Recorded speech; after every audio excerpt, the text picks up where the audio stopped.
What's going on, BookTube? Today I'm going to be reviewing The Poppy War by R.F. Kuang, and unfortunately, I think this book is bad. I think the writing is bad, and I did not enjoy it at all. And I'm going to be going over the reasons why I feel this way.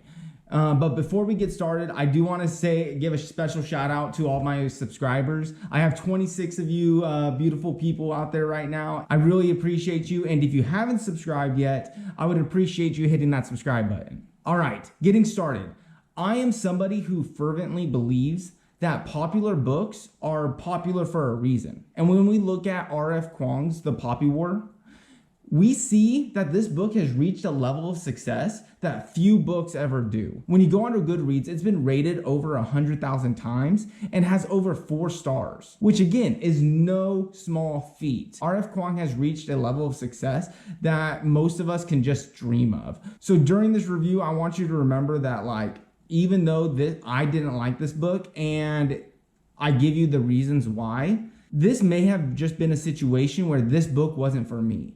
Or maybe I'm missing something, because it's hard to believe that a bad book could reach this level of success. I also think that me not liking the book hit me extra hard because this was the book I was most looking forward to read this year, I think. I was so excited. It checked all my boxes and I was so looking forward to reading this book. It was grimdark fantasy set in an Asian setting based on real history. So you can't get much better than that. That sounded right up my alley, and I was just completely disappointed. Moving on to my actual problem with the book is its writing. Not the prose per se. The prose I thought was fine, and I'll talk about that later. But I mean the quality of the writing itself. I felt like I was reading the first draft of a novel that needed to be sent back to the author to be redone 5 or 10 more times before the publisher actually published it. And I think the rest of the problems I have with the book stem from this core issue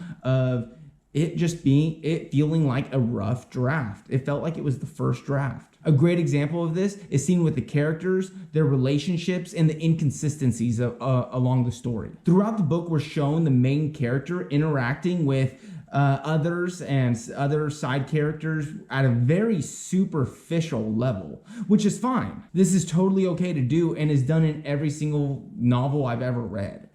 The issue comes that later on, these very superficial interactions are told to us that they're supposed to be super important relationships with meaning and depth to them that just aren't shown when we're shown the original interaction. Worse, in my opinion, is that as we go through the story, we are told that the relationship that the main character has with these characters are different and often directly contradicting what we were shown earlier in the book. And I can't go into great depth without having spoilers, but 2 examples I see of these inconsistencies and sometimes direct contradictions in character relationships are her relationship with her adopted brother, and then also her relationship with her first teacher, how it is shown and then how it is told later on, and the emotional reaction this character has after being shown the initial relationship. If you've read the book, think back to it. Think back to how we are shown the relationship is early on in the book compared to her reactions, her emotional outbursts later on, and how we're told she reflects back on these relationships. And I think you'll be able to see huge inconsistencies and direct contradictions. If you haven't read the book and you're still going to after this review, part of me wants to tell you to pay attention and see what I'm talking about. Another part says, don't worry about it, just enjoy the book if you can. Anyways, moving on to my next example of the poor writing in this book is going to be the tropes in this book. This book is very trope heavy, which I do not think is bad in itself. I think tropes are done for a reason. It's because it's a pattern of storytelling that we all enjoy. And when a trope is done really, really well, it's beautiful and magical. I just think that she did these tropes poorly. In fact, I think tropes are really important, and I'm gonna make a whole nother video talking about the importance of tropes and why some tropes are more popular than others. But to sum it up for the sake of this video, I'm going to paraphrase Brandon Sanderson in his writing class, in which he says, a trope done well stops being a trope. It becomes like a new story. A trope done poorly just becomes cliche. And I think this is the reason why so many people compare this story to Patrick Rothfuss's Name of the Wind.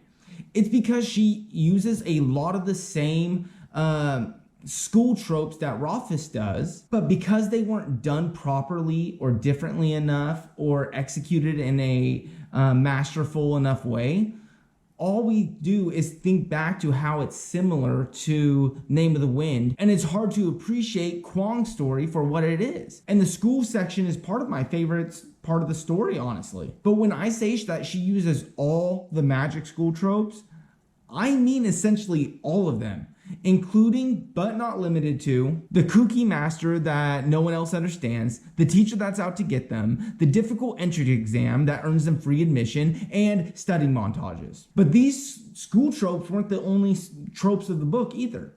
There was the classic farm boy / girl trope where they start in some remote village and work their way to a different place.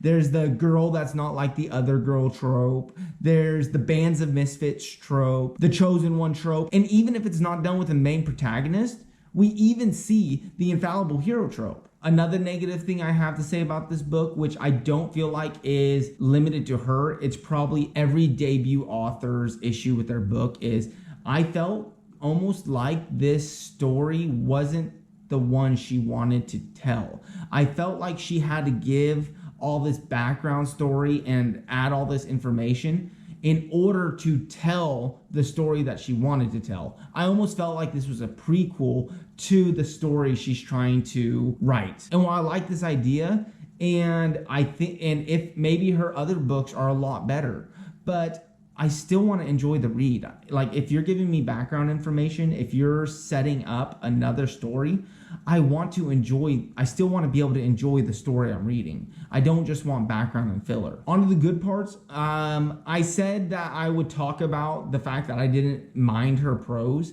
Her prose was simple, direct, and easy to read. And I think this is partially why people say it feels YA.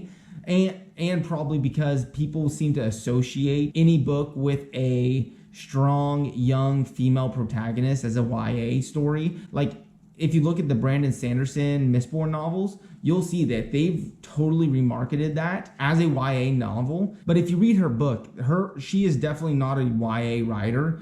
I think her prose I think people associate a simple, direct prose with YA. But I enjoyed it.